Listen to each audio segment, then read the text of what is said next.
Sharon Watts faces shocking arrest for Keanu Taylor's murder on EastEnders. Bernie discovers Keanu's body, leading to Sharon's arrest.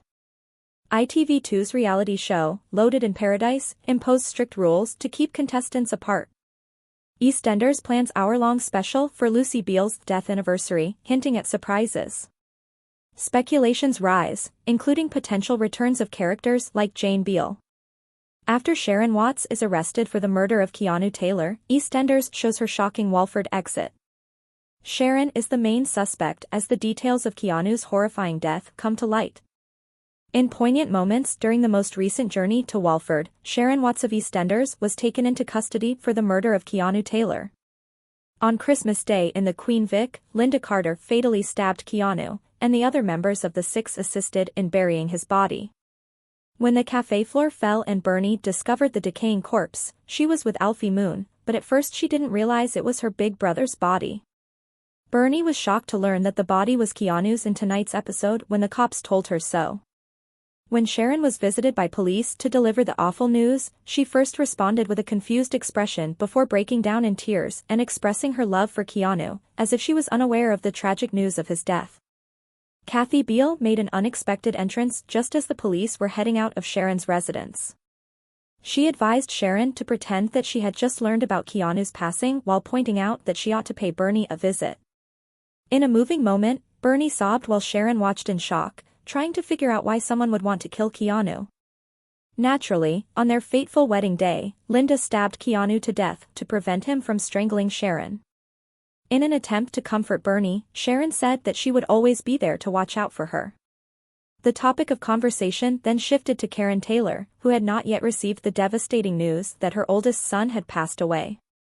However, Sharon talked about how she had lost a son of her own and urged Karen to give herself a few more hours of happiness before all falls apart. Sharon was afraid Karen would inform the authorities of her suspicions that Sharon was connected to Keanu's disappearance, which is why Sharon had a covert plan to keep Karen in the dark. Later, Felix Baker heard Bernie furiously informing Karen that Sharon was playing with Keanu's head while Bernie was listening to Keanu's final voicemail from Christmas Day. Felix pushed Bernie to show the message to the police, suspecting she was involved in it. When Sharon got home from picking up Albie from the nursery, she was taken aback to learn that the investigator had obtained fresh information indicating Keanu intended to take Albie abroad. Sharon had a reason to kill Keanu because, before to his abduction, they were in a poor place.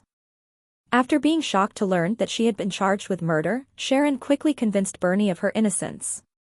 In addition, she pleaded with her brother Zach Hudson, James Farrar, to keep Albie from witnessing her detention.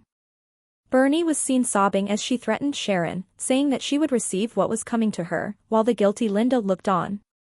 Is Sharon's life coming to an end now that she was driven off in a police car? Before filming, ITV executives take extraordinary measures to keep reality stars apart.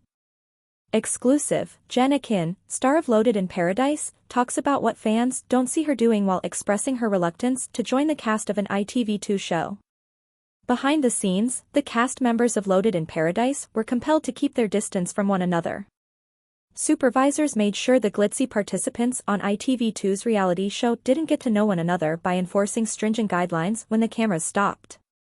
Detonation alongside fellow country singer and beauty queen Emma, 29, Jen was a latecomer to the series. She has talked out about what viewers don't see on camera and her doubts about joining the show. The winner of Miss Great Britain 2020, Jen, stated to Daily Star, "At first, I thought Emma and I were OG material. We talked about it and considered applying again the following year as OGs, but we chose to proceed. We entered the safe home and spent roughly 2 nights there.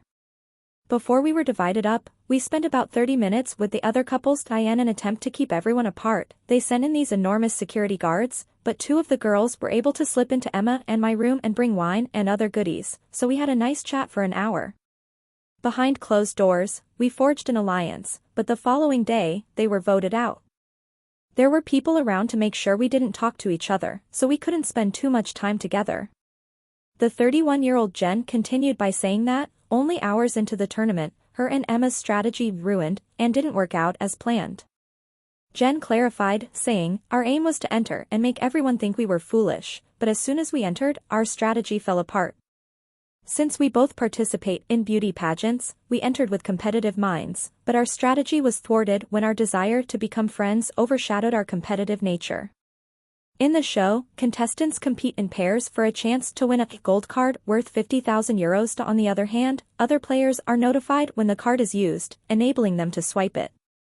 The winning team will be the one with the plastic at the finish. Fans of EastEnders are going crazy when the hour-long episode honoring Lucy Beale's 10th anniversary is unveiled. Fans believe the show is planning a major surprise now that mom Cindy Beale is back in the square, 10 years after Lucy Beale's horrific death on EastEnders. Fans of the BBC soap opera will recall that the iconic character's death on Good Friday in 2014 set off an almost year-long whodunit plot. At the program's 30th anniversary party, it was revealed that Bobby Beale, her half-brother, had killed her by using the jewelry box she had been using to stash her drugs. Residents' feelings have continued to be stirred by her death ever since, most notably last summer when Cindy made her way back to Albert Square following a 25-year purported absence. The well-known figure had actually been under witness protection. She had created a new life for herself under the name Rose, married George Knight, and gave birth to Gina and Anna Knight. It was shown that 10 years prior, she had risked their lives by returning to Walford following Lucy's passing to see her ex-husband Ian Beale's sorrow from a distance. The special episode combined old footage from the era with brand new scenes featuring Cindy, which were filmed on the program's brand new £87 million set at the BBC Elstree Centre in Boreham Wood, Hertfordshire. Fans have observed that TV schedules have included an hour-long broadcast on April 17, as the anniversary draws near, and social media has gone crazy with rumors that she would make a comeback. Considering that her mother, grandmother, and neighbor, Dirty Den Watts, had all risen from the dead in the last 20 years, it's not totally unbelievable. One viewer remarked, "Imagine if Lucy Beale wasn't really dead and turned up with Rita Ora's R.I.P. playing in the background." Another said, "Lucy is coming back. It's unbelievable that Dame Lucy Beale is being brought back to life." An entire hour-long show with no synopsis, and the spoilers ahead of it being ambiguous regarding small plot points? One person questioned, "Something big must be happening on the 17th. Some people are more certain that Jane Beale might be making her long-awaited comeback. Man, all bets are off if Jane Beale returns. I'll give up my work, barricade myself in my home, and obsessively refresh iPlayer until she reappears on my screen. Are Jane's comeback?" Another person retorted, "We need a war between her and Cindy. We do know that this week will center on George Knight trying to keep his emotions in check while his father Eddie is still on trial for a racially motivated murder, and that Jay Brown will get a surprising voicemail. In addition, Denise Fox tries to hide her recent mental health crisis in light of Patrick Truman's return." The summary for the episode on April 17 is even more menacing. It only says, "Welcome to Walford, E20. Please subscribe our channel."